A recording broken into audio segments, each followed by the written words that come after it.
والله يدعو إلى دار السلام ويهدي من يشاء إلى صراط مستقيم.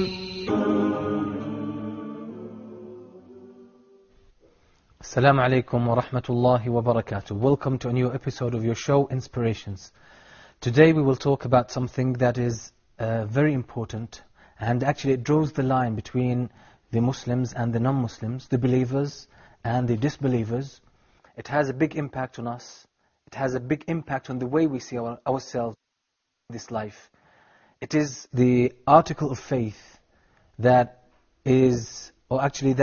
puzzled the philosophers, that gave the answer that every human soul is, which every human soul is seeking and looking after, or looking for. So this article of faith is belief in the next life. This belief is very important. And in Islam, belief in the second life or the next life occupies a very high status because it has such a big influence on us, on our way of thinking, on our perception of this world. We will see inshallah what Islam says about this belief.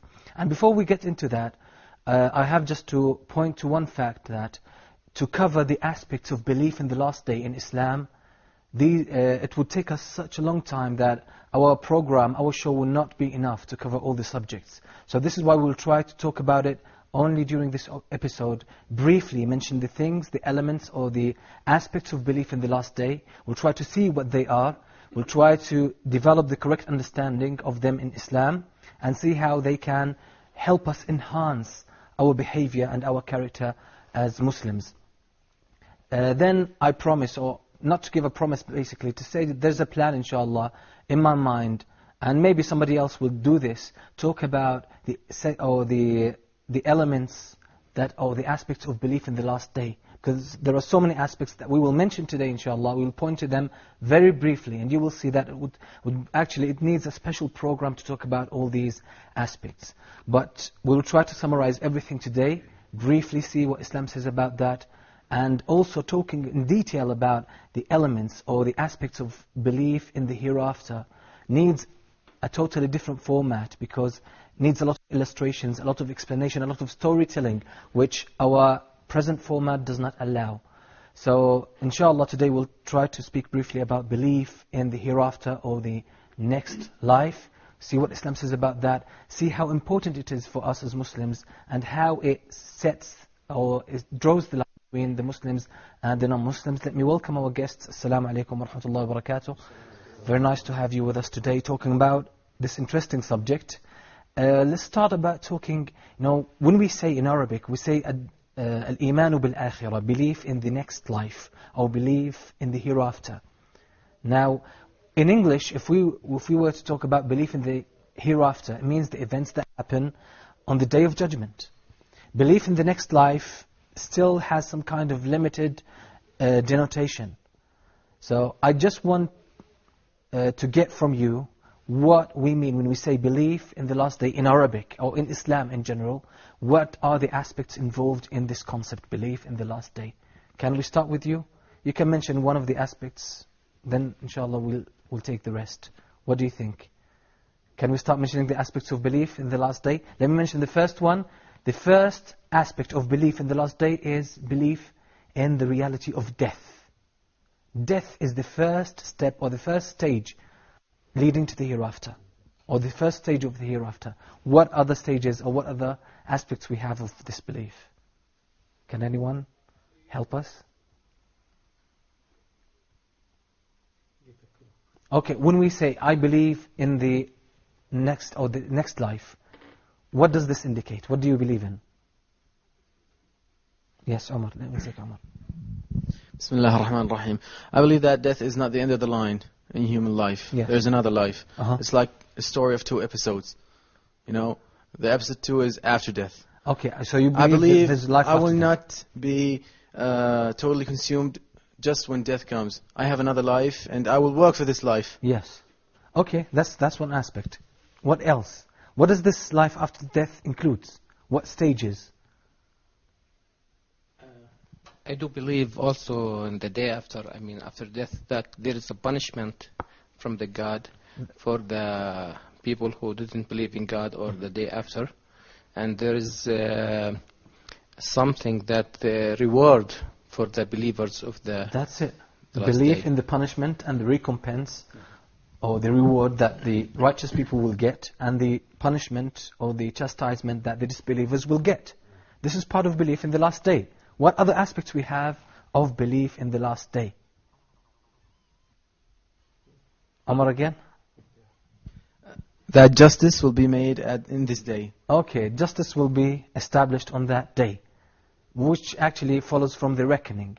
Okay, what about the grave? Is it part, life in the grave? Is it part of our belief in the life after death? Yes, it is. It is, okay. So what else? Can you think of other things? Other events that will happen after death. Everything that happens after death is part of our belief in the next life. But what I'm trying to do, I'm trying to get from you some of these details so our viewers who are maybe unaware of these aspects see what Muslims do. When we say life after death or the hereafter, these are the things that we refer to. What else do you have? The process of what I call a cleansing, the faithful starts. If the faithful person dies and was not committed to his or her tawbah or repentance, there will be a process that will clean that person from that moment that he dies all the way until the last station of the hereafter. There will be stations. Each one of them, it will clean that person time after time, hoping that by the time he reaches hell, he will be totally clean, and inshallah the malaika will say, what are these? What is stations? There are many stations. Like what? And the first one is, like I say, in the grave. The moment he dies, ahwal al-qabr, which is the difficult times that he will have in the grave. The grave will crunch some people. It will the ants will start eating the body. The darkness. Of course, the good person, the one that the faithful will stay. As Prophet Muhammad said, "Al-qabru rawda min riyad al-jannah." It will be a garden from the gardens of paradise, or a hole or a part or piece of hell. Yes. So definitely there will be punishment. Yes. Time from a station to another. Another station is that, of course, connecting that person to the living people. Living people can actually assist that person through these harsh times that he is going through. I don't want to take more time, but there are many stations that I would like to the break details up. we'll try to get to Yes, details, but yes. let's try to get some kind of a complete or a total understanding of what we mean of belief in the life after death. So we said the first stage is the grave. That's the first stage. After death, there is the grave, and the person has a special kind of life there. As Umar said, it's not the end of this life, the moment that you die. Actually, you are transferred to another form of life. So the person in the grave will be living in a different form, in a different way. Something that is beyond our comprehension, us who live in this world. Okay, now the grave. What happens after the grave? After that stage ends, what happens? What comes after the grave? Now these are parts of belief, or the aspects of belief in the hereafter. I think also the people who are in the grave will be recalled to the God. The God will recall them, and they will be gathered. What we call will be brought to life again. Yeah. They will be brought to life. That's the resurrection. So we have death, we have the grave, we have resurrection on the day of judgment. That's the beginning of the day of judgment, the resurrection. Okay, after the people are resurrected and they are brought to life again, what happens to them? What takes place after that, after the resurrection? People will go to either to the paradise. Okay, there's or something before that. Okay, some people will be gathered. Okay, the people will be gathered in one place. Their deeds will be balanced. The good people who got their balance, the good deeds is more. They will go to the paradise. Yes. So what do we call this? In Arabic, judgment. What is justice? Al-Hisab in Arabic, which is more accurately translated into English, we can say it's the reckoning or the account. The account. People will be held to account by Allah subhanahu wa ta'ala. So they will be asked everything good, every atom's weight of good they did, they will see it, they will come to face it. And every atom's weight of evil, they did, they will come to see it. As Allah said in Surah Az-Zilzal, فَمَنْ يَعْمَلْ مِثْقَالَ ذَرَّةٍ خَيْرًا يَرَهُ. An atom's weight of good that you do, you will see it. An atom's weight of evil you do, you will see it on that day. Then after this, the people who did well, they will be directed to paradise, to Jannah, and the people whose actions actually did not manage to get them to paradise, they will go to hell.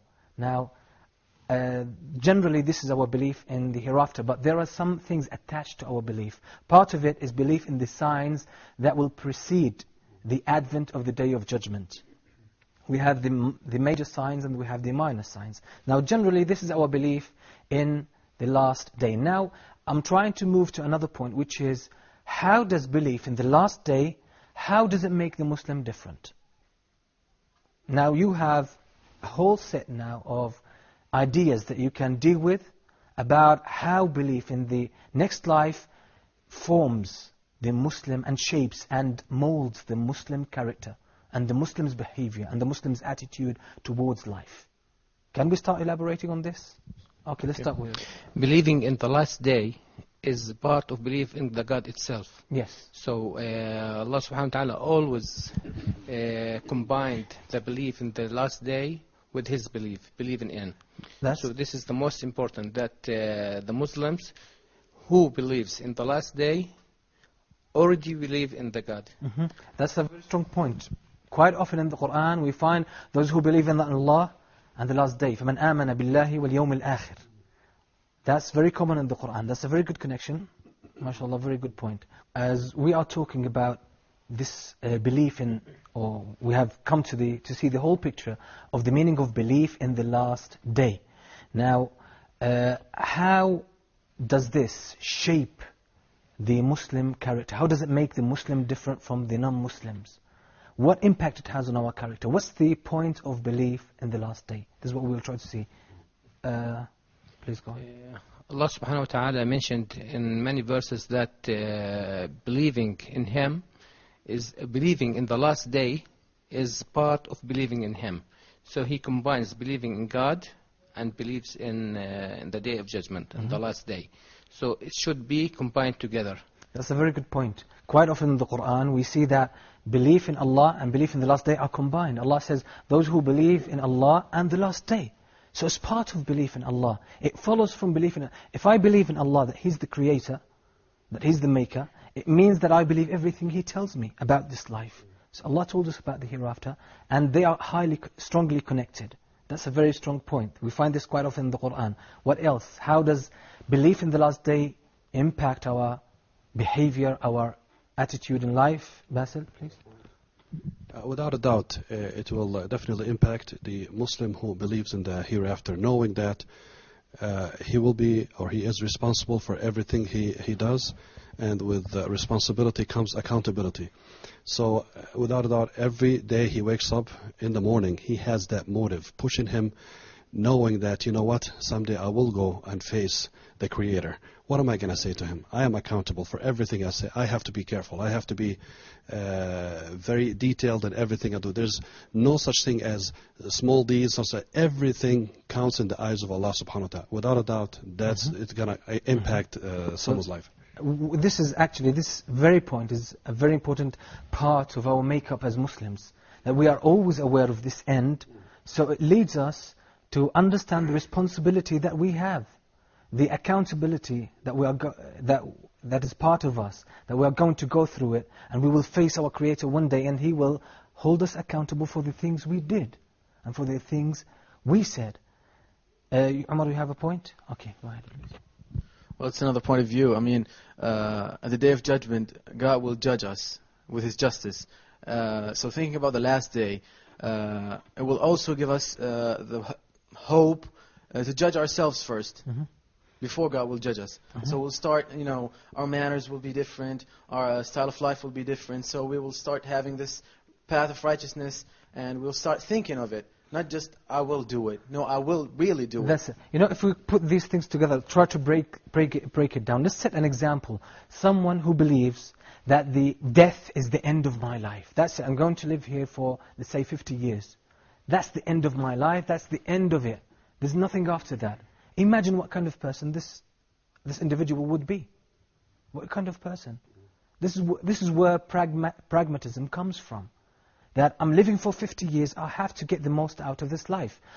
This leads to selfishness. Enjoy your life as much as you can. So many people have this attitude because life has no meaning to them, because we came through evolution or any other way. It doesn't make any difference to them. We happen to come to this world, we're going to live, and we're going to die just as the people who came before us did. And that's the end of it. So for these people, naturally or logically, I would say the end would justify the means. For them, they have certain goals that pertain to enjoying this life, getting the most out of it, no matter what the means are. And this actually leads and controls their behavior throughout their life. And it would actually direct their attention to themselves. So they will be self-centered.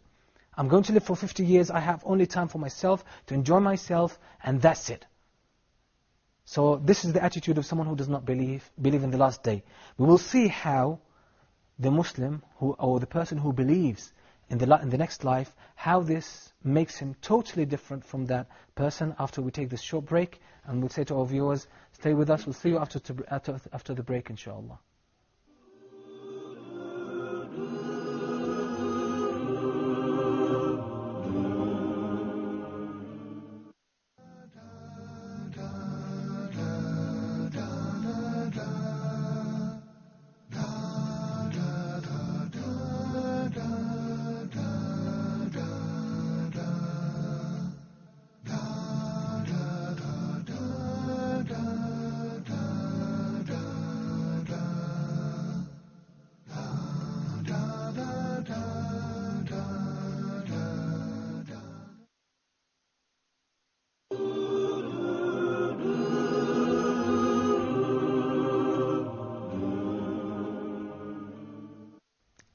Assalamu alaikum wa rahmatullahi wa barakatuh. Welcome back to Inspirations. We are still talking about the life after death and how Muslims should believe in that, and how it makes the Muslims totally different from others.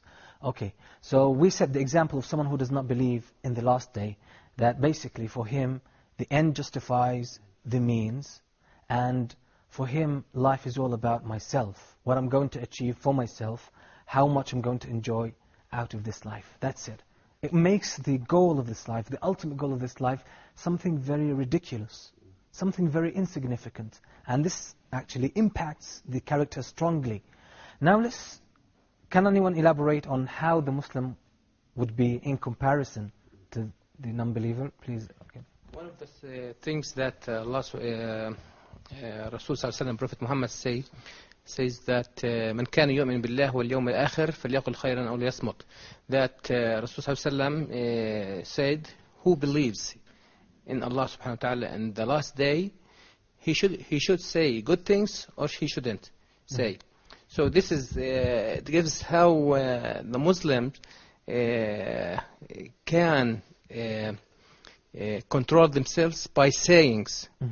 And by doing things also as well. Yes. So he got something. He has a control. Yes. His awareness of the second life of the last day tells him that he should control himself, and that actually goes to the concept that Brother Basil told us about, which is accountability and responsibility. But I'm just trying to explain. A Muslim, okay, we said the example of someone who does not believe in the last day. Death is the end for him, that's it. Someone who believes in the last day, now how would he look at life? Okay, can I take Umar? Okay, go ahead. Well, he will look at life with hope. How? And the disbeliever will look at he's desperate. You know, there is nothing after death. Yes. I will do everything I can. His life pattern is so fast. I want this, I want to do that. Yes. But the believer is, okay, I will do this, I will do that. It's very easy. It's more not complicated. He's very easy with things. That's a very good aspect. Because my life does not end with death. I have a lot to earn in the hereafter. I have something to look up to in the next life. So that makes a big, really makes a big difference in the heart of this believer. It also gives an inner peace. I will do good. I won't be afraid at this day. But the desperate disbeliever is okay, I don't care. You know, I will just die. Okay, let's take Abu Adam here. A Muslim who understands this whole aspect of the hereafter will immediately have a connection with the Master. His Master is the one that he will see after death. He will lose total control over himself, and his Master will be in control of him totally. What you will do if you want to look at this in the right manner is you see what will satisfy my Master. So you will start living the life that will make him happy, not make you happy. And without a doubt, when he is happy, you will be happy. You will live the life that a zahid, someone who renounces life, someone who lives for the sake of Allah subhanahu wa ta'ala. He is in continuous communication with Allah subhanahu wa ta'ala to see if he's doing good or not. Because he will immediately has that sense of, he's living with a sense of purpose. He knows where he's heading. He knows what the outcome of this life is going to be. Not that person who is totally lost, who just wants to acquire and all he wants is me, you know. That's it. He starts looking, he wants to spread the word, he wants to convey the message, he wants to live the way Allah subhanahu wa ta'ala wants to live. Let me comment before we carry on a very important word that you said. Those people who don't believe in the hereafter are lost. You know why they are lost? Allah says about them in the Quran that what they depend upon is conjecture. Conjecture is the Arabic dhan, it's the word dhan, okay? It's only suspicion that they depend on. It's not certainty. So anyone who does not believe in death, they don't have 100% certainty. No way. Because they don't know. Now, who told them there is no life after death? You cannot detect it with your senses. It does not mean there is no life after death. It's very simple. There are so many things about this universe we don't know. Simply because we cannot detect it. But it doesn't mean that these things do not exist. So when someone says there is no life after death, just because we cannot detect it or we cannot sense it, then they have no certainty. It's only doubts. It's only conjecture. And this causes them to live in a state of mess, in a state of being lost. Really, they have this sense. This is what Allah said about them. This is what Allah described them in the Quran as they are blind, or they are people who walk in the darkness. So when the light comes to them, they are scared. When the lightning comes, they are scared. They can't carry on with it. So it's a very important fact that those who don't believe in life after death, they don't depend on certainty and they don't have certainty. This is why they are very troubled. They live their lives with anxiety and stress. And this causes their lives to be miserable. Now the one who believes in Allah, and this is it shows, you know, the kind of inner peace, as you said, Amar, the inner peace, the certainty that the believer has. Because I believed in my Creator. I saw the signs of Allah in this universe, and I believed in Him based on logic and based on what my own nature tells me to do. And all of this puts me in a state of peace that has no parallel except the believers. Only the believers have this kind of state or inner peace. Now this thing, what it makes, as Brother Basil said, about the next life, that this life is not my ultimate goal. And my connection is with my Creator. Now I don't know what's going to happen. I don't have knowledge for myself about this next life. But Allah has shown me His mercy and His concern for my own welfare in the next life. And He has given me the clues that I can follow. So if I have tawakkul, if I depend and rely on my Creator and trust Him, I have nothing to fear. If I follow His instructions, then I will be... It's simply like someone who is desperately ill and they just submit themselves to the doctors because you know I don't know. You do what you see fitting, what you see right to do, and I'll accept that. This is on the human level. So what do you think about Allah, the Creator of the heavens and the earth? Now we can see what kind of insight the believer has. Now, the problem of seeing that this life is only 50, 70, 60, 70 years... it really has its own consequences on the heart. If I see that my life is very short, and we know, this is from experience, that, you know, a year flies just like that. Time flies, especially today in this fast way of life that we follow. Things just go fast. It's been only yesterday when we were kids, and now we are fully grown human beings. Most of us were just kids, just yesterday. And now we are fully grown men with families, with the responsibilities, and very soon, if Allah gives us a longer life, we'll be among the elderly. So life is very short, and we all know about that. Ask someone who's old about their life. They will have some flashbacks about their life. They will tell you, it's been just like a couple of days. A very short time. So life is very short. Imagine the person who limits himself to this life, and he says, that's it, that's my life. Imagine the kind of narrowness, the feeling of stress that they will have in their hearts. But for someone who knows that we are destined to live forever, and this life has a purpose, a noble purpose, and I know where I came from. And we said previously many times that there is a strong desire in every human being to know where we came from, and what's the meaning of our existence here, and where we are heading to.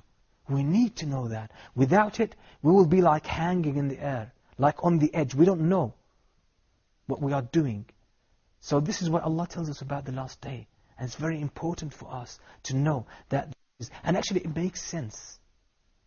It makes sense. We know there is a lot of injustice in this world. So many people live their lives oppressed, taken advantage of, and they don't get their rights. But there are other people who oppress the others, take advantage of them, and they cause other people's lives to be hell, and still they get by. And they get away with everything they did, and they die without any kind of account or any kind of judgment or justice. Where's justice in this world then? And the whole, this concept of people can get away with what they did, people live oppressed, people live as oppressors, and then they die, and that's it. This kind of concept or this kind of view does not go with the great system that we have in this world. We can see everything goes according to a system. This is why we have been given the ability to understand the world and the different systems in our bodies, in the whole world around us, because everything goes according to a system, according to a harmony, a state of harmony. And to believe that this life will end with injustice does not go with everything in this world. It sticks out. It doesn't match the great system in this world. And it doesn't make any sense. But for someone to say that you can live as an oppressed, but still you will get your right at the end. Justice will be established. Now we started to now explore more about the Muslim character. Now to see that even if you live in poverty, even if you live in very bad conditions, even if you are oppressed, even if you are taken advantage of, only knowing that one day you will get your right and you will take it in full. What kind of sense it puts in your heart? Imagine if someone believes that death is the end of my life, and then he lives his life in poverty, and a very bad, according to very low standards. What kind of hope he has? That's it. But the believer, no. This is why Prophet Muhammad ﷺ said, how amazing is the affair of the believer. If something good comes to him, he's thankful. He knows that's not the end of it. It's only a test. Even the good that comes to me, it's a test. It does not cause me to go to excess. It does not cause me to go overboard. And this is good for him. And then he said, and if something bad comes to him, if a calamity comes to him, then he's patient. This life is not about enjoying it. This life is not my ultimate goal. Ultimate goal, as Allah said, وَإِنَّ الْآخِرَةَ لَهِيَ الْحَيَوَانِ لَوْ كَانُوا يَعْلَمُونَ. The real life, our real life is in the hereafter. It's not this one. This one is very short, has no meaning. The real life is in the hereafter. So I'm preparing myself, as one of you said, I'm preparing myself for that. I'm looking forward to that life. This life, no matter what happens, it is the nature of this life. There will be hardship, there will be ease, but it's nothing. The main thing is to secure your place in paradise. That's it. Okay, can we elaborate more and see more aspects of goodness that belief in the hereafter can help us with? Can you think of anything? I want to comment something really about, I want to mention a small story about Rab'a al-Adawiyya. Yes. She's been asked, do you pray, do you worship God because you're afraid of His punishment? Or do you worship God because you want to get to His paradise? She answered very good questions on that. I worship God because I'm loving Him. I devote my life to Him. So that reflects in the Muslim and Rab'a as well, in her deeds and her sayings. So we can say either the Muslim can gain the acceptance of God by going to paradise, or losing the day after, the last day, going to the hellfire. Yes. Well, commenting on this fact, unfortunately some people take a statement and try to use it the wrong way. But Allah subhanahu wa ta'ala in the Quran described the believers and praised them by saying that they worship Allah in fear of His punishment and in hope for His reward. So to complete our belief, we have to have love for Allah. We worship Him for that, to be grateful to Him, and we worship Him because we fear His punishment. We do fear His punishment. It's part of our belief in the last day, and we hope for His reward and for paradise. We hope for that and wish for it, and this causes us to increase in worship as well. There's no harm in that. But I know the main point that you were referring to is that because we are aware of the hereafter, it causes us to choose our way, to choose our code of behavior, and we stick to that, and we know where we are heading to. This is what Allah described. Allah said the comparison. He said, are they equal, the ones who walk according to guidance, according to light that they can see, or those who walk on their faces walking in darkness? Are they equal? Definitely they are not equal. Okay, tell me more how belief in the last day makes the Muslim distinct.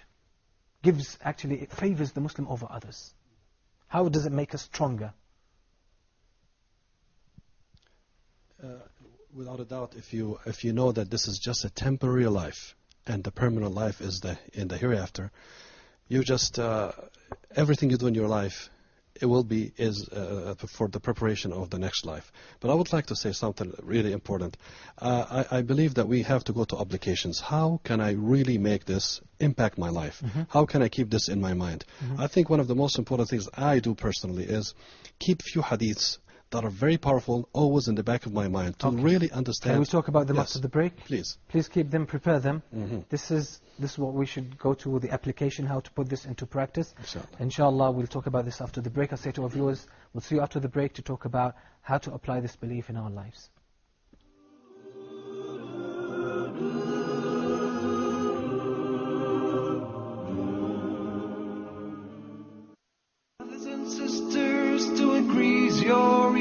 خيركم من تعلم القرآن وعلمه ورتل القرآن ترتيلا. Learning how to recite the Quran properly, learning the meaning of what we recite, including the ahkam from the verses which we recite, trying to implement what we learn in our daily life. Would listen to the participants and the guests. We'll take your phone calls. We're going to recite live. We'll listen to your recitation, and we'll correct it according to the rules and regulations which we'll state in each episode. Now, your dream will come true.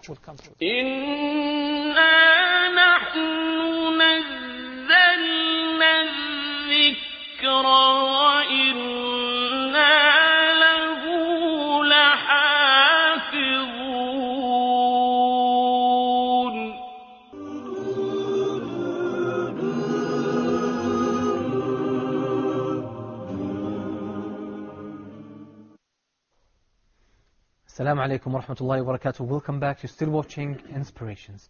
Okay, now we were talking with Brother Basil about how the belief in the last day makes us different, makes us stronger, and it helps us, gives us advantage, and equips us actually with a lot more strategies and a lot more favor to deal with this life in a very successful way. But you were talking about how to make this practical. Application. There's theory and there's application. For you to apply something, you really need to keep a few things in your mind, or in the back of your mind, hadith, ayah, something that really shake you up. One of these hadiths that really get to me all the time is that just to show what life is all about, okay? So that will definitely have a big impact on your life. In the day of judgment, the most miserable person that ever lived on this life will be brought, and he will be a man from paradise. Someone he did his job to go to paradise. He will be brought and in the day of judgment in front of everyone, and dipped into paradise and brought up, and he will be asked, have you seen anything bad in your whole life? He was miserable. Remember that. He says to Allah, I have never ever seen anything bad in my whole life, Lord. And then, the happiest person that ever lived in this life, pleasure, you name it, he's spending left and right, the best cars, best home, everything. But he is a man that belongs to hell, will be brought at the day of judgment. And he will be dipped, imagine, just dipped into hell, brought up, and he will be asked the question, have you seen anything good in your whole life? He says, oh Lord, I have never ever seen anything good in my whole life. We're talking about seconds in the calculation of Allah subhanahu wa ta'ala. This whole life.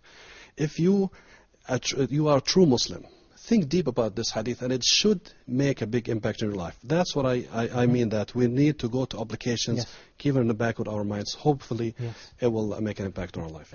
That's definitely true, that you really need to have some kind of clue or a statement that always gets you back to the point of belief in the last day. And this hadith illustrates that this life is basically nothing. Just one dip in paradise will make you forget, will make the most miserable man who lived ever in this life forget all the misery he went through. Imagine only one dip, that's even maybe less than 1 second. Just dip and bring him up. And the opposite with someone who belongs to the hellfire. He enjoyed this life the most.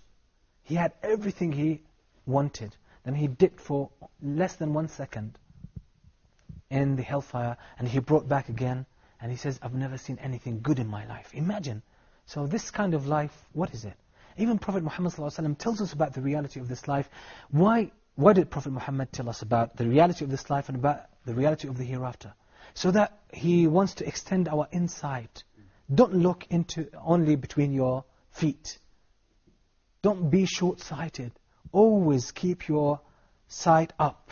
Look further to the hereafter.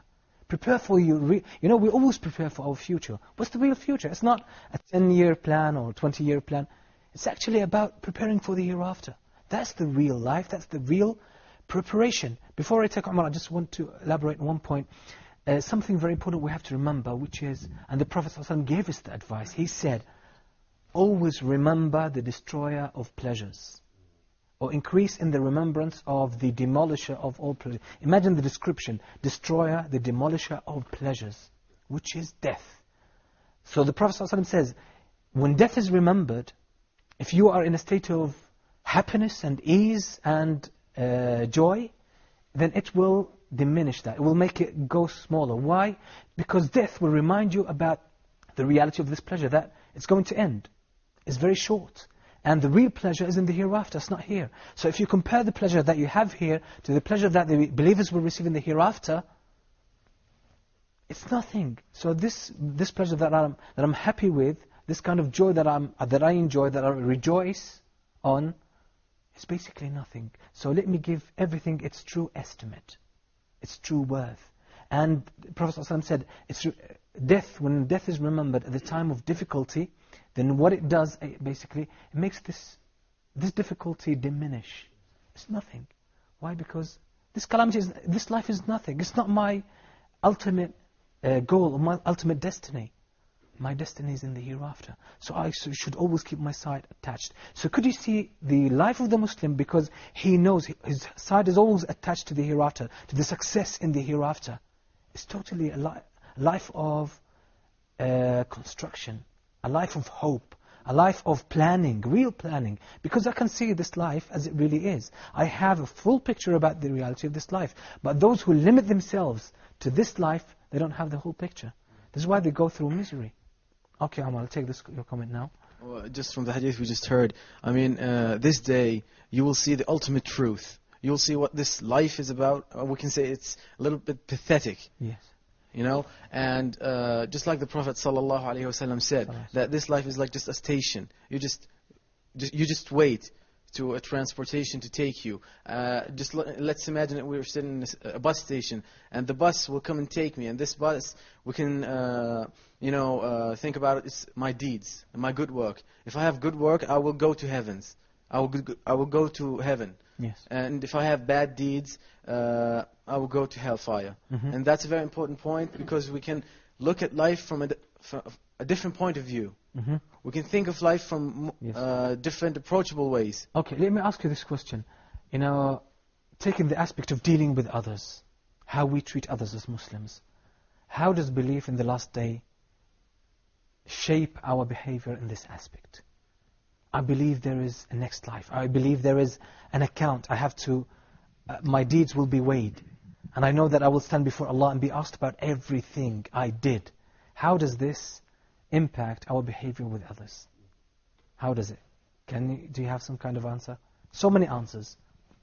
So many. One of them is, of course, if you have ever harmed anyone, you will stand in the day of judgment, as we know as Muslims, and you will, that person that you have harmed will start taking from the good deeds that you have done, little by little. It's like milking a cow, Yes. until you start losing it. And if you lose all your good deeds, you will start receiving some of his bad deeds.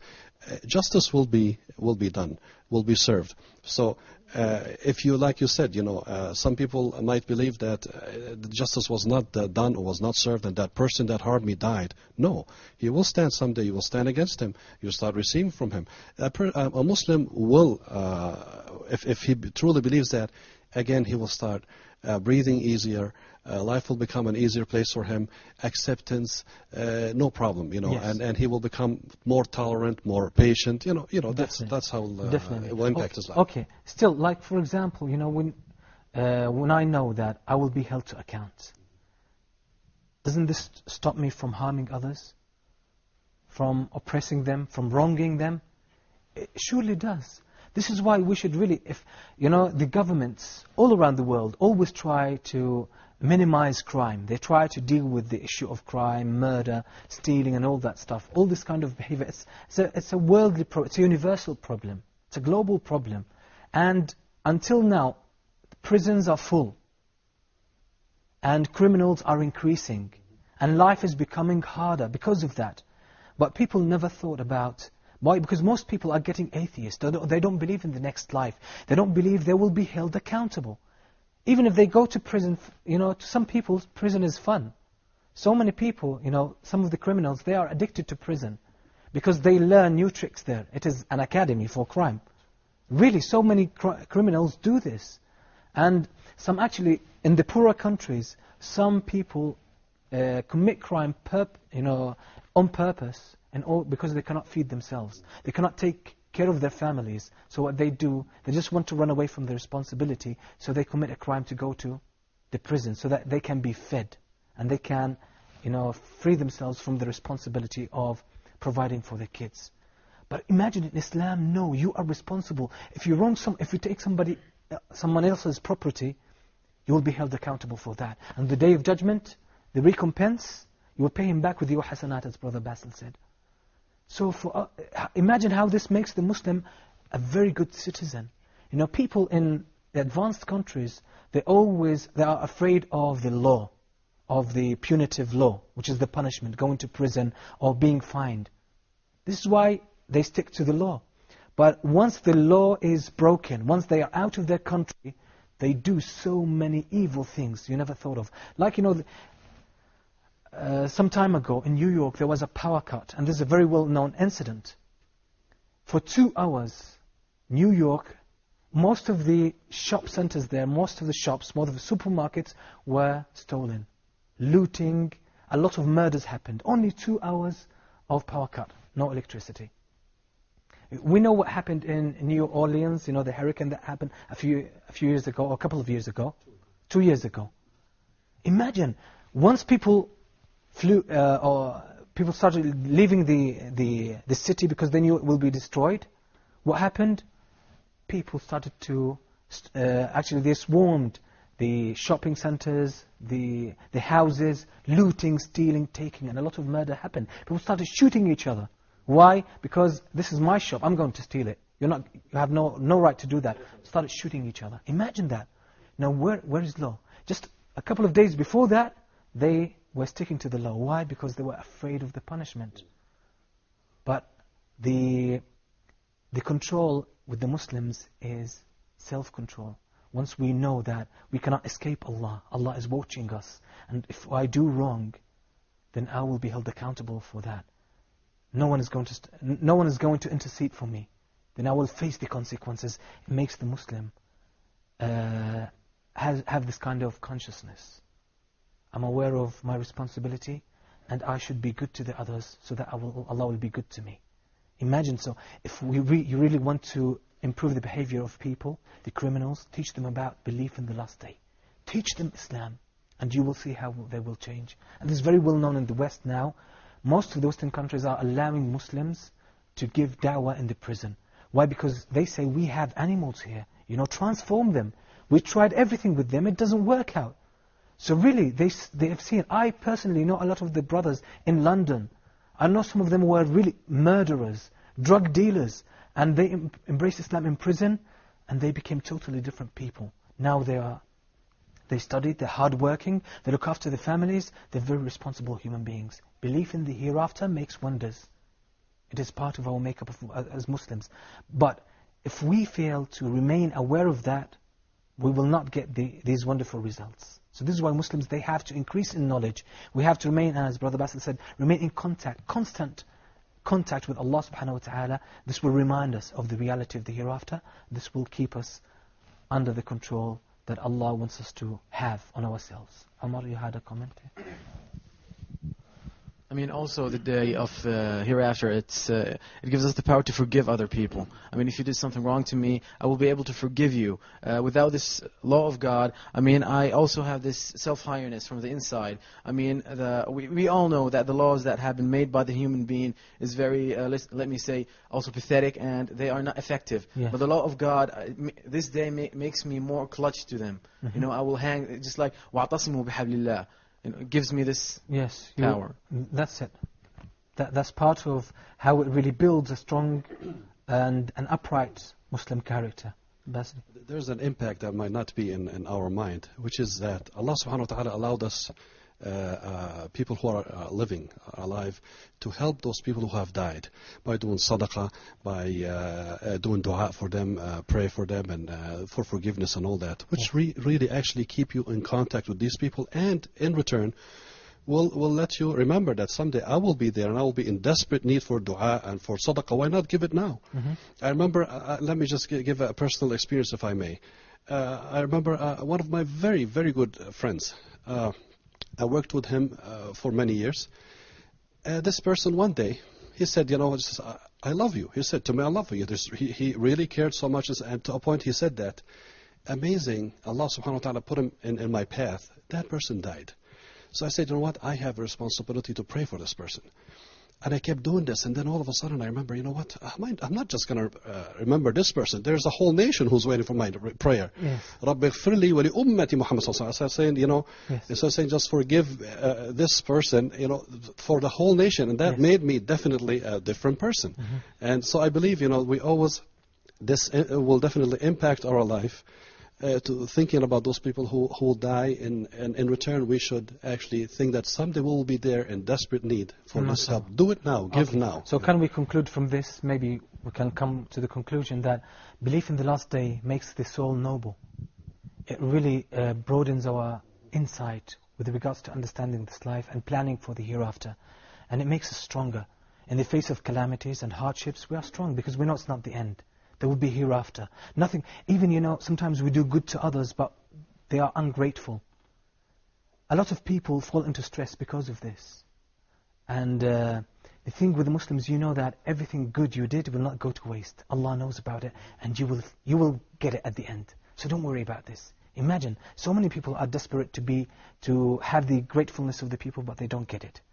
If they don't believe in the hereafter, they will die out of maybe of a heart attack or something else. But the Muslim, no. I know everything is recorded for me and I will get it. So alhamdulillah, this is the sense of justice that Islam teaches us. Belief in the last day teaches us. I believe this is a very good conclusion. Alhamdulillah, may Allah reward you. Say to our viewers, inshallah, in a few weeks we'll start a new shape of inspirations that inshallah will, because the topics actually sometimes necessitate that we have a new shape and we have some changes, and inshallah hope it will appeal to you and you will like it, and it will help inshallah the subject. And please send us your comments about everything you think about this show, about the format, about the style, about everything. We appreciate your comments and your suggestions. May Allah reward you for all your help and your support. And until we meet next time with another beautiful aspect of Islam and of belief, I leave you in the care of Allah subhanahu wa ta'ala. Wassalamu alaikum wa rahmatullahi wa barakatuh.